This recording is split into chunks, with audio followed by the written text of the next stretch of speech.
아멘. 하나님 말씀은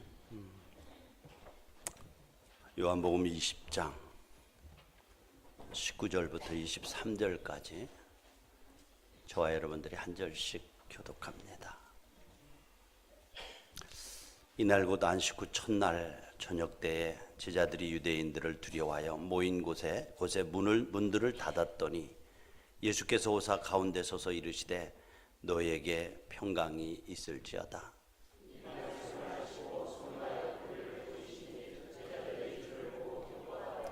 예수께서 또 이르시되 너에게 평강이 있을지어다. 아버지께서 나를 보내신 것 같이 나도 너희를 보내노라.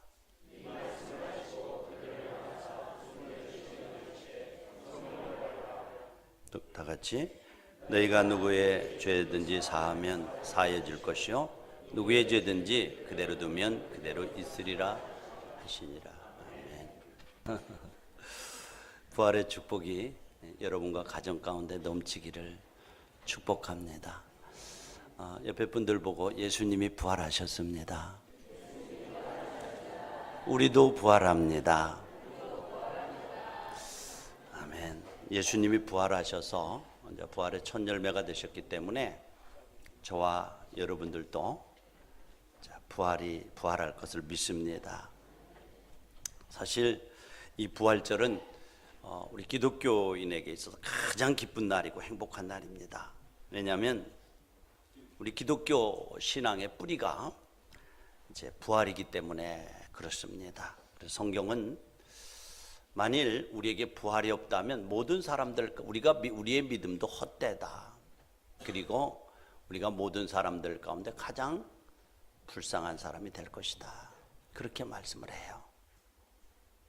네. 우리의 믿음이 헛되고 가장 불쌍한 사람이 될 것이다. 만일 우리가 믿는 복음 가운데 부활이 없다면 기독교는 어느 좋은 교훈과 윤리적인 하나의 종교는 될 수 있을지 몰라도 생명 있는 기독교는 존재할 수가 없습니다. 그래서 유교나 도교나 여러 가지 종교들이 좋은 도덕을 가지고 있죠. 윤리를 가지고 있죠. 그러나 생명이 빠져 있습니다. 근데 인류의 가장 무서운 적이 무엇입니까? 죽음이죠. 죽음. 그래서 우리 어린아이들하고 싸울 때 너 죽어 하면 꼬리 내리잖아요. 죽음이에요. 근데 보세요. 우리가 한 7, 80년을 살다가 죽습니다. 어저께 참 아픈 소식을 우리가 접했는데요. 우리 호스피스의 황 목사님이 이렇게 루게릭병이라고 그래서 이렇게 굳는 거예요. 참 우리 교회 그리고 우리 시흥 지역에 참 귀한 분인데 이제 굳어요. 그래서 도저히 이제 이 사역을 못할 것 같아서 우리 교회 단체들이 이제 지금 하던 대로 이제 헌신된 의사들을 구해서 이제 호스피스 사역은 계속 하려고 그러는데, 그래서 많이 살면 1년, 빠르면 한 몇 개월 그렇게 하고 걷지도 못하고 휠체어를 타고 나온 거예요. 참 마음이 아프더라고요. 그렇죠? 그가 민주화 운동을 한다고 나왔다가 또 태학을 맞고 또 주님의 부르심을 받고 목회자가 되고, 그리고 다시 복학을 해서 의사가 되고, 의사 중에서도 돈 벌 수 있는 의사보다도 좀 섬김의 삶을 살아가기 위해서 이 호스피스를 저희들하고 같이 만들어서 잘 운영하고, 지금은 이제 재정도 제법 돼서 이제 병원을 지려고 꿈을 꾸고 있는데 그렇게 되더라고요. 참 삶이 그렇게 짧아요. 그러면서도 그 사망 소식 앞에, 최후 선고 앞에 절망하지 않는 것은 목사님 이제 주님의 때가 된 모양이에요. 때가 돼서 부르시는데 우리가 감사함으로 주님의 부르심에 응해야죠. 그래서 덤덤함으로 담대함으로 죽음 앞에 맞서는 그런 모습들을 보았습니다. 참 만일 여러분들 세상에서 죽음이 삶의 끝이라고 하면 그만큼 안타까운 것이 어디 있겠습니까? 그래서 그들의 슬로건처럼 그게 죽는 것이 죽어서 썩어지면 끝이라고 믿는다 하면 그저 노세 젊어서 놀아 늙어지면 못 놀아니 이 노래가 가장 적당한 노래입니다. 그러나 복음은 그렇게 말하지 않습니다. 예수님께서 죽으시고 3일 만에 부활하셔서 그를 믿는 모든 자들의 첫 열매가 되셔서 그를 믿는 자들에게는 이제 부활한다라고 하는 이 부활의 소망을 주셨습니다. 그래서 부활절의 메시지는 죽음의 모든 것이 끝이라는 믿음 때문에, 그런 생각 때문에 절망과 체험에 빠져 있는 인류에게 주님이 부활을 통해서 죽음은 끝이 아니라고 하는 것, 천국에서 새로운 삶의 시작이라고 하는 선언을 한 것이 이 부활절입니다. 그래서 복음의 가장 큰 핵심은 부활입니다. 이 부활이 없으면 모든 믿음이 헛된 것입니다. 여러분, 우리가 결혼의 겉모습만 보고는 유정란과 무정란을 구별할 수가 없습니다. 마찬가지로 사람도 겉모습만 봐서는 그 안에 영생이 있는지 영생이 없는지 알 수가 없습니다. 그저 겉모습은 같아 보여도 부활의 주님을 만나서 영접한 사람 안에는 예수의 생명이 그 안에 있고, 그 생명으로 인해서 동일한 부활의 역사를 인해서 천국에 갈 하나님의 백성인 것을 믿습니다. 그러나 부활의 주님을 영접하지 못한 사람은 같은 모양을 하고 겉은 얼굴을 하고 아마 더 예쁜 얼굴을 하면서 살 수는 있지만은 그 안에 예수의 생명이 없는 사람은 무정란 같아서 영원히 지옥 갈 수밖에 없는 운명에 놓여진 삶을 산다는 것을 보게 됩니다. 오늘 여러분들 정말 우리가 이 아침에 주님의 부활을 통해서 부활의 확신이, 그렇죠? 주님 만난 그 부활의 확신이 여러분 가운데 다시 한번 되살아나기를 축복합니다. 그리고 그 부활의 삶을 누리며 사는 거예요. 관념이 아니에요. 신앙은 관념이 아니에요. 언제나 이 믿음은, 이 믿음의 확신이 삶하고 연결되어지는 거예요. 그래서 부활의 주님을 만난 사람들은 절망에서 소망으로 살아난 것이에요. 언제나 삶을 통해서 나타났던 거예요. 자, 오늘 본문에 보면은 요한복음 20장에 보면 이제 부활절에 발생한 사건들을 소개하고 있습니다. 제자들이 예수님께서 처절하게 십자가에 힘없이 돌아가시는 모습을 봤어요. 그리고 절망하고 낭망해서 다 사방으로 흩어졌습니다. 막달라 마리아를 중심으로 한 몇 명의 여인들이 새벽에 무덤을 찾아가죠. 향유를 발라주기도. 그러니까 부활을 기대한 것 아니에요. 예수님께서 그렇게 살아계실 때에 내가 사흘 만에 부활한다라고 하는 말씀을 수도 없이 했음에도 불구하고 그들의 상식적인 이론이, 과학적인 이론이, 경험들이 예수님의 부활을 현실로 받아들이지 못하게 했습니다. 우리의 믿음 가운데도 그게 참 많아요.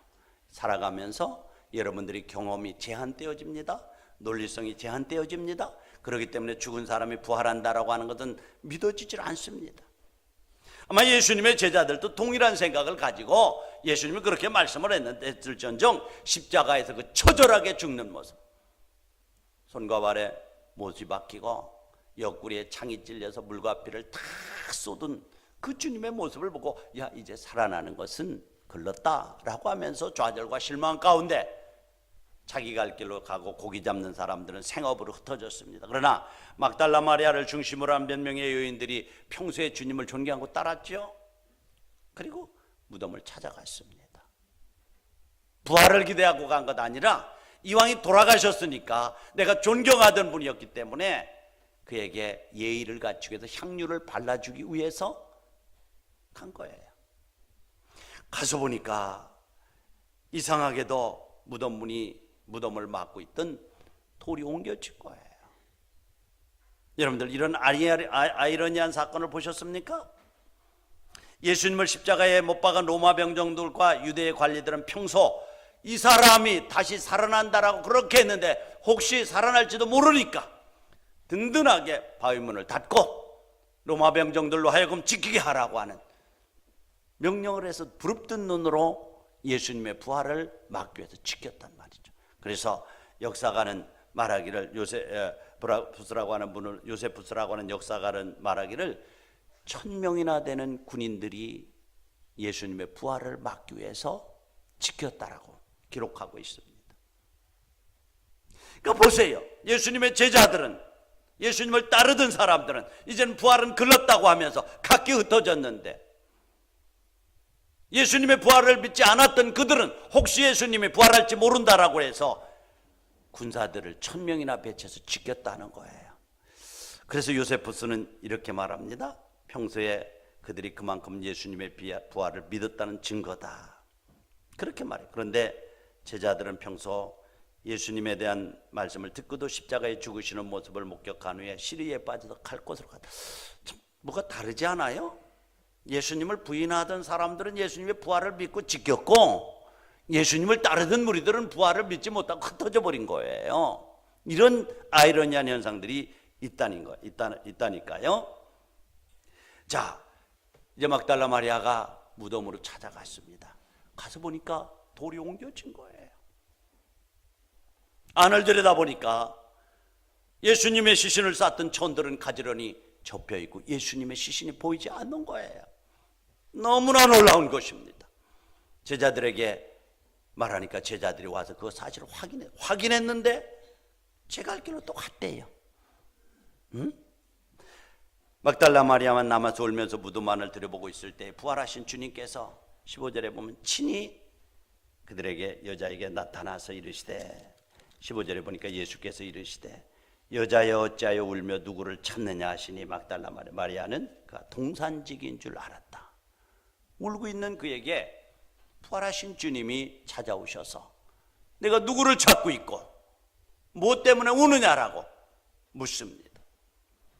놀라운 광경을 목격한 막달라 마리아는 다시 힘을 얻고 제자들에게 들어가서 내가 부활하신 주님을 만났다, 내가 보았다, 힘있게 증언하는 것을 보게 됩니다. 그런데 여러분들, 예수님의 부활 때문에 걱정거리가 생긴 두 부류의 사람이 있었어요.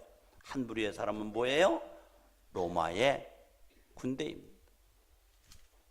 그걸 막아보려고 그렇게 부릅뜬 눈을 하고 거기에 큰 돌을 옮겨놓고 그렇게 지켰음에도 불구하고 무덤 문이 열리고 예수님의 시신이 없어진 거예요. 이 무덤을 지키던 사람들은 걱정이 되었어요. 혹시라도 우리가 이 빈 무덤의 문이 열리고 예수님의 시신이 보이지 않고 하니까 문책을 받을까 봐서 두려운 것입니다. 왜 못 지켰어 하면서. 그런가 하면 이 유대에 있던 종교 지도자들은 혹시라도 저가 부활의 소식이 전파되면 수많은 사람들이 저를 따라서 환호하고 쫓을 것인데 우리의 지위가 약화되어지고 우리의 자리를 뺏기면 어떻게 하는가 하는 두려움이 있었던 거예요. 로마 병정들이 와서 유대 제사장들에게 말합니다. 무덤 문이 열리고 우리가 그렇게 부릅뜬 눈을 하고 지켰는데도 예수님의 시신이 사라졌습니다. 이 두 부류가 원수지간이 되다가요, 자기들의 이익이 맞으면 하나가 되는 거예요. 이 놀라워요. 세상이 그래요, 여러분들. 헤롯과 빌라도는 지난번에 말씀드린 대로 서로 아주 그냥 견혼지간이라고 적대 관계입니다. 헤롯이 누구예요? 유대의 왕이에요. 빌라도는 뭐예요? 로마에서 이 유대를 집어삼키고 거기서 보낸 총독이에요. 총독과 왕은 서로 견혼이에요. 견혼. 개하고 고양이 같은 아주 앙숙이에요.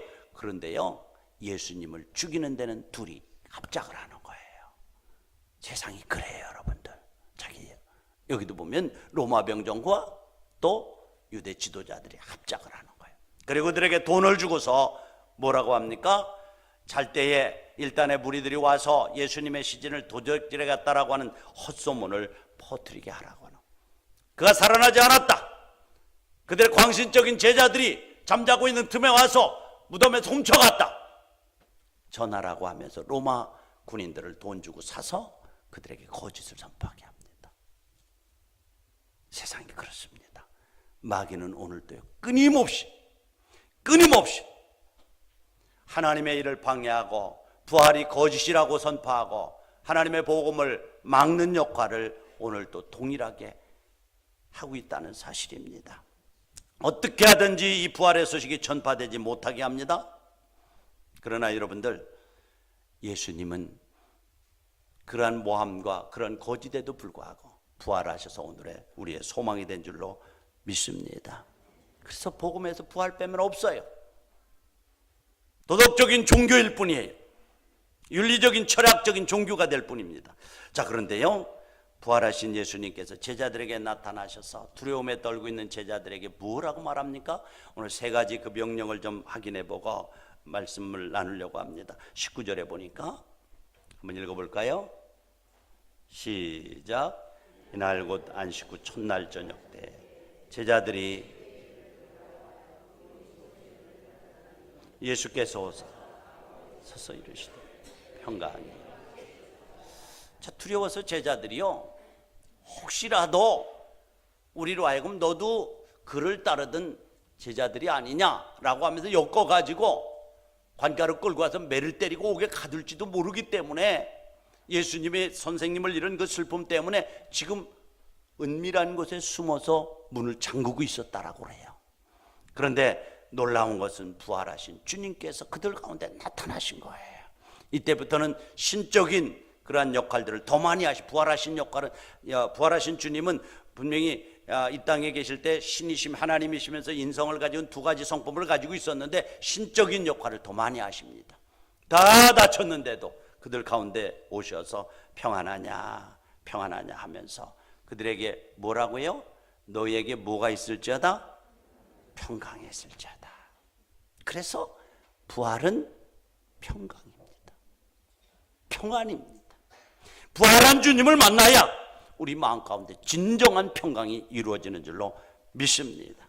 이 주님이 부활한 주님으로 말미암는 평강이 여러분에게와 여러분 가정 가운데 여러분 일하는 일터에 넘치기를 기도합니다. 여러분들, 우리 자신에게는, 우리 능력에는 우리 스스로가 죽음의 공포와 현실적인 삶의 두려움을 이기고 평강을 누릴 힘과 능력은 우리 자신에게는 없습니다. 얼마나 유한 때인지 몰라요. 살다가 병원에 가서 이상한 얘기 한 번만 들어도 그냥 쫙 가라앉아버려요. 어저께도 얘기를 해서 죄송한데, 우리 황승주 목사님인데 이제 내려놓고 딴 분이 좀 하라고 그러니까, 그래도 살아계실 동안에는 있어야지, 계셔야지, 대표라는 직함을 내려놓으면은 완전히 더 푹 꺼져서 금방 가신다고 그런 얘기를 했어요. 그렇죠? 그래요. 어떤 조그만 약한 모습만 보여도, 어떤 아픔의 소식만 들어도 그냥 힘없이 팍 주저앉는 것이 인간이라는 거예요. 그렇게 약한 존재예요. 우리에게는 이 우리 앞에 닥치는 현실과 죽음의 공포와 두려움을 우리 스스로 이기고 우리 스스로 누릴 수 있는 평강을 누릴 수 있는 능력이 없습니다. 그러나 부활하신 주님을 만나서 그분이 주시는 능력을 위로부터 힘입으면 우리 안에 평강이 임하는 줄로 믿습니다. 평강. 그래서 부활하신 주님께서 제자들에게 나타나 평강이 있을지어다. 평강이. 그래서 예수님이 부활하신 것처럼 우리도 부활할 것을 믿는 그 확신에 찬 믿음이 있다면 이 삶에 대한 근원적인 두려움으로부터 자유로울 수가 있어요. 근원적인 두려움이 뭐죠? 죽음이에요. 죽음. 결국 인간은 죽는다라고 하는 근원적인 두려움이 있어요. 그러나 이 근원적인 두려움에서 자유할 수 있고, 이 근원적인 두려움을 극복할 수 있고 이길 수 있는 힘은 부활하신 주님을 내가 인격적으로 만나고, 그분이 부활하셨으니 나도 부활한다는 부활의 확신을 가질 때에 우리는 근원적인 두려움으로부터 자유로울 수가 있습니다. 그래서 부활하신 주님께서 제자들에게 나타나서 두려움 가운데 떨고 있는 선생을 잃고 또 그를 잡으려는 로마 병정들이 혹시도 너와 같은 배라고 하면서 그들을 묶어서 광장으로 끌고 매맞고 감옥에 가둘지도 모른다고 하는 이 환경적인 두려움 때문에 벌벌벌벌 떨고 두려워 한 방에 모여있는 그들에게 평강이 있을지어다. 부활하신 여러분들, 정말 그 부활하신 주님을 인격적으로 만남으로, 부활의 확신을 가짐으로 여러분들 안에 있는 근원적인 두려움으로부터 참 자유와 해방을 얻는 시간이 되기를 축원합니다. 아무리 폭풍이 불어도 굴 속에 있는 개미는 두려워하지 않습니다. 그러나 폭풍에 노출된 개미는 날아갈 위험 때문에 공포와 두려움에 사로잡히게 됩니다. 마찬가지로 부활을 만난 사람은 세상이 주는 평강이 아니라 하나님이 주시는 위로부터는 평강으로 인해서 세상의 어떤 상황도 넉넉히 이기는 평강이 있습니다. 자유인이에요. 바울이 그렇잖아요. 이 평강 때문에 어떤 환경에서도 나는 지족하는 법을 배웠노라. 어떤 내가 조카라고 하는 그 감격을 잃어버리지 않는 법을 배웠다. 미국에 가면 보스턴 근처에 골든 코넬 신학대학이라는 그 유명한 대학이 있습니다. 이런 그대로 러셀 코넬이라고 하는 분이 세운 학교인데요. 이분이 젊었을 때 군대 장교로 전쟁터에 나갔습니다. 나가서 병사들을 거느리고 나가는데 그만 지휘봉을 잃어버렸어요. 그래서 그 부관 젊은 병사에게, 야, 내가 지휘봉을 잃어버렸는데 좀 찾아오너라. 아무리 주위에 찾아봐도 없어요. 그래서 어디 갔습니까? 하니까 그쪽 갔다. 그래서 그를 찾느라고 여기저기 다녔는데 그만 그 병사가 적진까지 들어갔어요. 거기서 지휘봉을 발견한 거예요.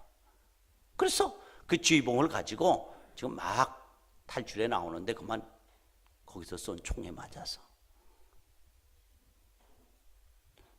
부상을 당하고 왔습니다. 와서 코넬에게 지휘봉을 바치면서 죽어가면서 이런 말을 했어. 대장님, 나는 죽음이 두렵지 않습니다. 왜냐하면 주님이 부활하셨으니 나도 부활할 것을 믿기 때문에 그렇습니다. 할렐루야. 이 부활의 확신을 갖는 사람은 죽음 가운데서도 사망한 내가 쏘는 것이 어디 있느냐, 너기 이김이 어디 있느냐라고 호령한다니까요. 놀라운 충격을 받았습니다. 그때까지 예수님을 알지 못했던 이 코넬이 자기 부하가 죽어가면서도 그 죽음에서 자유하는 모습을 보면서 저에게는 무엇인가 있다라고 생각을 하고, 그때부터 그가 무릎을 그 자리에 꿇습니다. 주님, 이 어린 병사가 이 병사를 부른 주님으로 위하여 내 모두를 바치겠습니다. 신앙의 결단을 합니다. 주님을 인격적으로 만납니다. 그 후에 구원의 감격을 누리기 시작합니다. 공포가 사라지기 시작합니다. 부활한 주님을 만난 후에, 그가 전역한 후에 신학교에 들어가 공부를 합니다. 그리고 그 은혜를 받고 구원의 확신을 가지고 전 재산을 바쳐서 학교를 세웁니다. 바로 그 학교가 코넬 대학입니다. 그는 주님을 만난 후에 세상에서 최고의 평강을 맛보면서 살았습니다. 성령 충만함으로 멋지게 하나님의 일을 하다가 하나님의 품으로 간 사람이 코넬 목사입니다. 병사의 모습, 죽어가면서도 죽음이 두렵지 않다라고 하는 거, 예수님이 부활했으니 나도 부활한다라고 하는 그것 때문에 담대하게 죽음을 맞이하는 것, 이것이 자유입니다. 그래서 갈라디아서 5장 1절에 보면 내가 너에게 자유를 주느니 다시는 종의 멍에를 매지 말래요. 종의 멍에를. 여러분들, 이 아침에 부활하신 주님이 다시 한번 여러분 마음 가운데 살아나서 생명을 발휘함으로 주님이 주시는 구원과 평강이 넘쳐나기를 축복합니다. 부활절이 되면 늘 생각나는 사람 있죠? 톨스토이의 부활이라고 하는 소설입니다.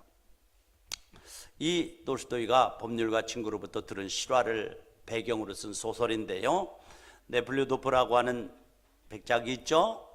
근데 자기 집에 하인이 있었어요. 나타샤라고 하는 하녀를 유혹해서 임신을 시킵니다. 그리고 버려버려요. 그래서 그녀는 주인집에서 나와서 이리저리 방황하면서 피눈물 나는 고생을 하면서 삽니다. 도저히 먹고 살 길이 없어서 창녀가 돼버리죠. 그래서 몸을 팔아먹고 사는 신세가 되었는데, 근데 자기를 괴롭히는 남자를 죽이고 살인범이 됩니다. 법정에 섰습니다. 그런데 자신을 임신시킨 주인 남자 네플류도프라고 하는 사람이 그동안 법을 공부하고 판사가 됩니다. 근데 놀랍게도 재판하려고 보니까, 신상을 조사해 보니까 나타샤라고 하는 자기가 임신시키고 쫓아낸 그 여자가 살인범으로 앞에 서 있는 거예요. 얼마나 양심의 가책을 받았겠습니까? 기구한 운명이었습니다. 자기가 한때 불장난해서 그렇게 만든 여자인 걸 알게 돼서 양심의 가책을 느낍니다. 의인을 돕기로 합니다. 사형이라는 언고를 내릴 수가 차마 없었습니다. 그래서 사형 대신 혹독한 땅으로 유배를 보내기로 합니다. 시베리아로 보내죠. 유배시키면서도 자신의 양심 때문에 그가 시베리아로 가죠. 가다가 어떤 여관에 묵게 되는데 거기서 성경을 읽습니다. 그리고는 성경을 읽다가 부활하신 예수 그리스도를 만나게 됩니다.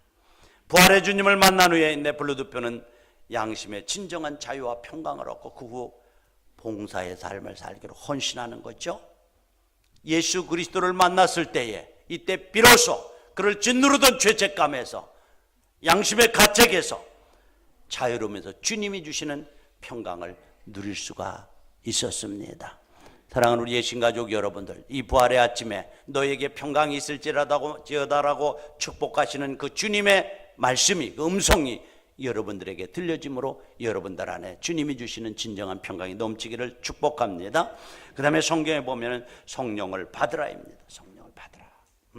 오늘 성경에 보니까 22절에 보니까 말씀을 하시고 그들에게 행하사 숨을 내쉬며 이르시되 성령을 받으라. 두 번째로 주신 말씀이 뭐예요? 성령 받으라는 거예요. 이 명령은 예수님을 알지 못하던 이방인에게 하신 말씀이 아니라 예수 믿고 예수님을 따라다니던 제자들에게 하신 말씀이라는 사실을 주목하십시오. 성령을 받으라입니다. 왜 성령을 받으라고 말씀을 하셨습니까? 부활하신 주님을 만난 사람은 반드시 주님이 주신 사명을 감당하기 위해서 이 땅에 살아가야 되는데, 그 사명을 감당하면서 사는 데는 내 인간의 힘과 노력과 두뇌만으로는 할 수가 없기 때문에 그분이 주시는 능력으로 말미암아 할 수 있기 때문에 성령을 받으라고 말씀합니다. 사랑하는 예신가족 여러분들, 여러분들에게 각각 주어진 사역들이 있습니다. 해야 될 일들이 있습니다. 더 나가서 5월 19일에 있을 우리 기빈초청 축제를 앞에 놓고 여러분 지금부터 관계전도를 하고 있습니다. 이 일들은 우리의 미사력구를 가지고는 되지 않습니다. 인간의 노력으로는 약해서 안 됩니다. 주님이 성령 충만함을 주셔야 그 능력을 가지고 나가서 복음을 전할 때에 거기에 생명의 역사가 나타나고 기적이 나타날 줄로 믿습니다. 그래서 여기 사도행전 1장 4절 5절에 보면은 예수님께서 승천하실 때 제자들에게 마지막으로 남긴 말씀이 뭐예요? 너희가 예루살렘을 떠나지 말고 내게 들은 바 아버지의 약속하신 것을 기다리라. 요한은 물로 세례를 베풀었으나 너희는 몇 날이 되어 성령으로 세례를 받으리라.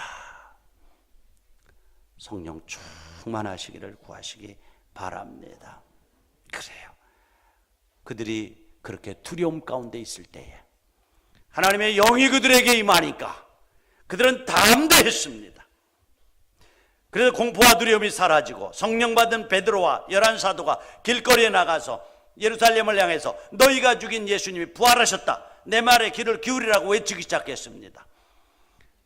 그들이 성령 충만함을 받은 후에야 진정한 평강을 누릴 수 있었고, 그리고 그들에게 주어진 복음 전파의 사명을 감당할 수가 있었습니다. 그렇습니다. 두려움은 우리의 노력으로 극복할 수 있는 게 아니에요. 우리의 의지적인 노력으로 하는 거 아니에요. 여러분들, 엄청난 충격을 받은 사람이 있으면 그것들이 평생토록 트라우마가 되어서 계속 꿈속에서 나타나고 그 사람을 짓누르고 해서 결국 삶을 폐허로 만드는 것 아니겠어요? 먹을 거. 그러나 진정한 자유는 예수 그리스도를 만나고 그분이 주시는 성령 충만함을 받을 때에 상한 심령이 치유되어지고 모든 억눌림에서 자유하는 줄로 믿습니다. 매임에서 자유롭게 되고 담대하게 됩니다. 그래서 성경에 보면 성령 충만함 받은 사람들이 교회를 세웠고, 그렇죠? 복음을 전파했어요. 참 자유가 있어요. 여러분들 그 1968년도 1월 21일 날 습격한 김신조 알죠? 이분이 청와대를 습격하려고 무장공비로 내려왔다가 유일하게 붙잡힌 사람 아니겠어요? 나중에 자유시민이 되었습니다. 보상을 받고 반공고육을 다니면서 물질적인 풍요도 생기고 부인도 생기고 살만한 사람이 되었어요. 물질적으로. 그렇죠?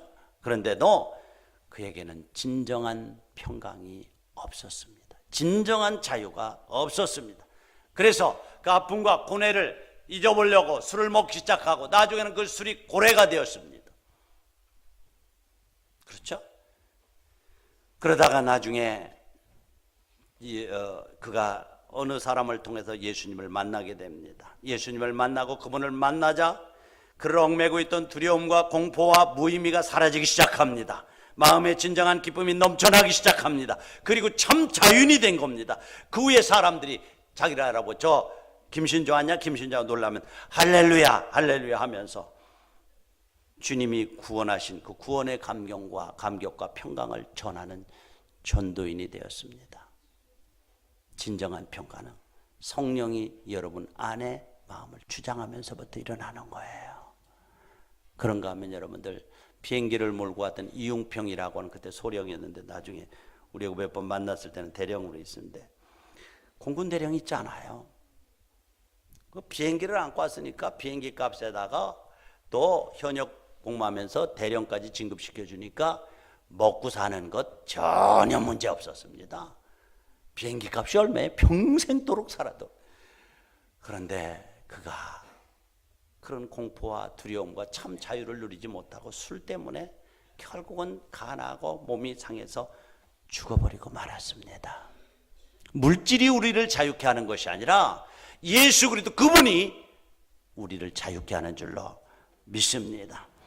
진리를 알지니 진리가 너희를 자유케 하리라 라고 말씀을 합니다. 그 다음에 세 번째 하신 명령이 뭡니까? 성경에 보니까 너희도 21절에 보면 예수께서 이르시되 너희에게 평강이 있을지어다 아버지께서 나를 보내신 것 같이 나도 너희를 보내노라. 세상으로 나가란 말이에요.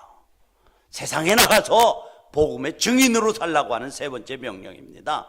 두려움 가운데 있는 이들에게 성령 충만을 받고 이제 그 평강을 통해서 내가 받은 그 예수 그리스도를 세상에 나서 증거하라고.